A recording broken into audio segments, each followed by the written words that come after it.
exercise training. So we're on posture 9, hit the tiger.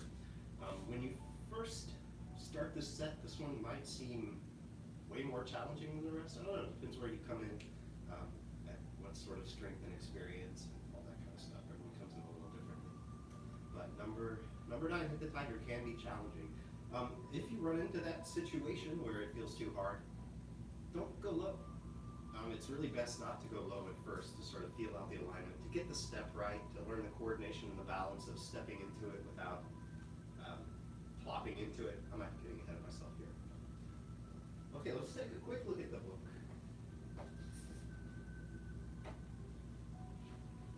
Just in case you don't have a copy at home. And what I'll do is I'll show you. Okay, so 1 through 5 are getting into it. And I haven't really experimented at what distance, so this will be what I'll learn from this. Hopefully you can see this okay. So, in 1, he's standing, ready to go, then sinking down as the arms go out, stepping out. You can barely see it's a little bit forward. Anyway, okay, there's the step out, there's where the knee bends, there's the fist. And then also, you know, there's the cover of the book, which is CK2 doing this in a very low posture, which, oh, look, here's another example for the quad. He's in Hit the Tiger, it's showing you where the relaxed quad is. And then going back to the beginning, here's the front cover where he's very low to the ground. That's Hit the Tiger.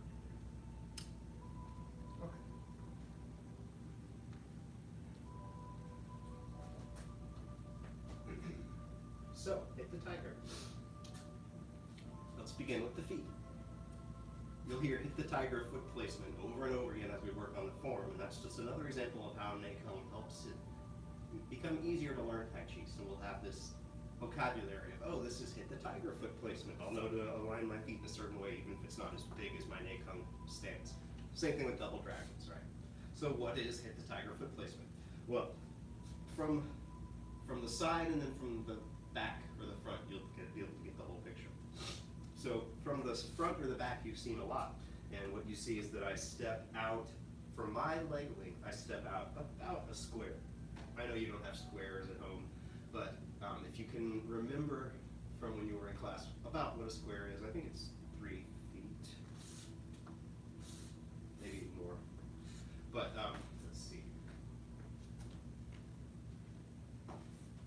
I know the flute, which we'll use in a second, is 3 feet.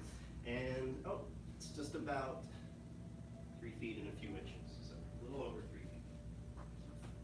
If you have longer legs than me, you might step bigger. You don't have to, you can start smaller than that. But, so out to the side is going to be about a square for me. Okay. What about front and back? You know, I always say out to the side and a little bit forward. Well, if you have, let's use that flute again, rather than a puzzle piece line, so we'll keep it lined up centered with the camera. So here, if I'm starting with my toes on the line, when I sink down and step out, my heel, oops, I hit the flute, but my heel is going to be,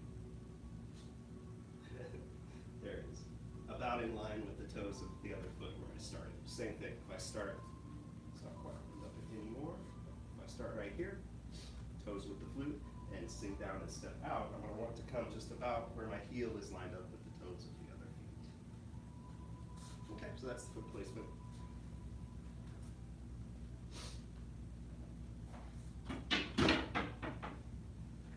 Now, what about the balance of stepping out?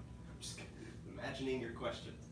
What about the balance of stepping out? So, the arms help. If I try to do it without the arms, it's a lot harder. I can kind of fake it just by holding myself up with one leg's strength, but it's not a balanced kind of thing. So, when I sink down, I'm going to start letting the arms come out. They're going to, almost like I was putting my arms through a coat. They're going to come around through the arms of a jacket. They're going to come around to make this. But for now, I feel them coming out.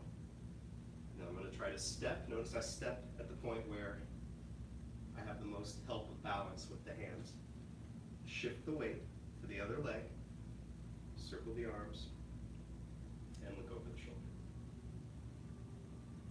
So that's the balance of stepping out. Either way. Eventually you want to try to not plop into the floor. There's always some plop, even if it gets quiet enough that you don't know if you hear it or not. So just work for less plop than you start with. Hey, Tai Chi for less plop. So don't fall into it as much as you can. Sink, step, almost like you're doing the step test from your Tai Chi forward. Talked about the arms a second ago. If you think of coming down with the wrists, circling out, and then making fists, almost like you were trying to put your arms through sleeves.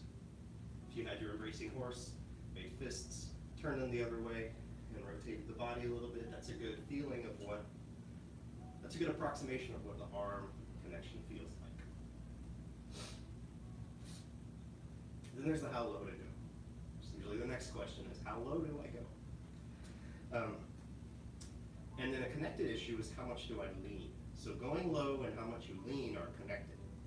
So I'll give you an example of, I'll give away the punchline. So the punchline is, you only lean when you go really, really, really low, like you saw CK Chu on the cover of the book a second. And what often happens when students are first learning this posture is, you'll see someone more experienced like myself, or just someone who's been in the class, like some leadership person or something who's been in there longer than you, and you'll see them sink down, and you'll see them step out, and then you'll look, and you'll see your eyes will take in the fact that the upper body has a bit of lean to it.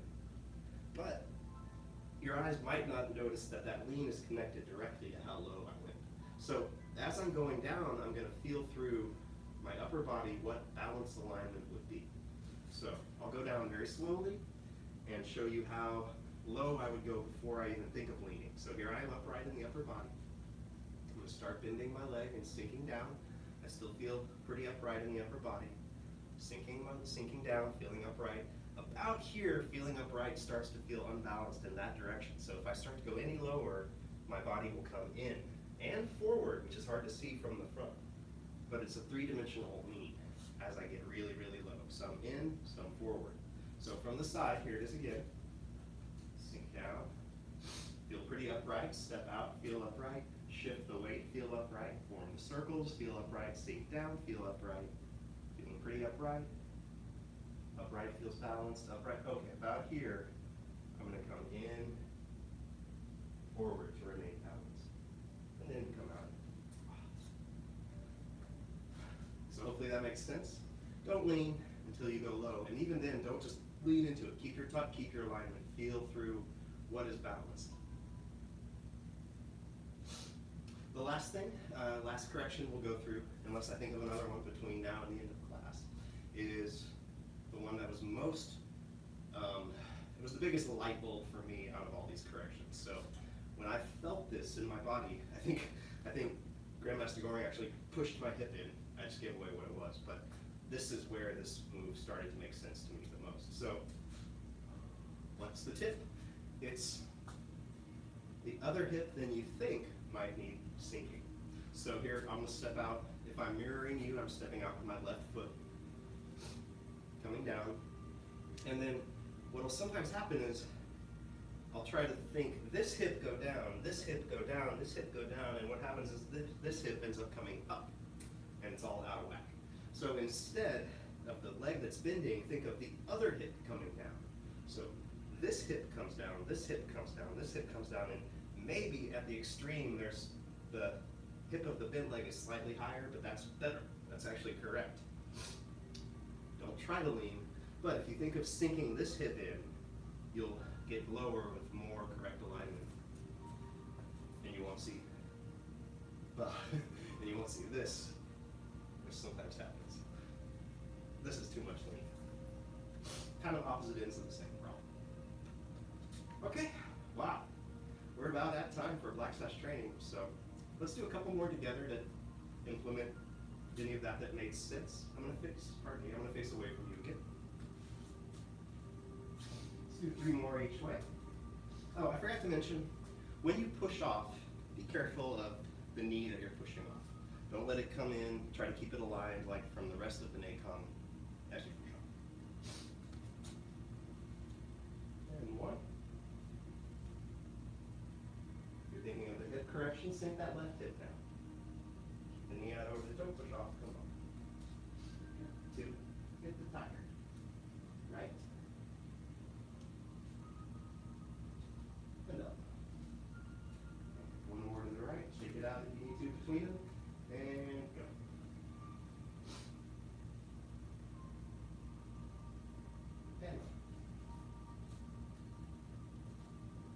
other way.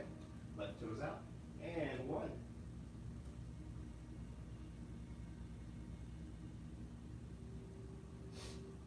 Up.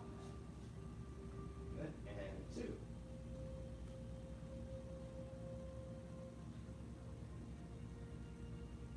And up. You're taking our hips, now sinking that right hip. And 3. Sink that right hip.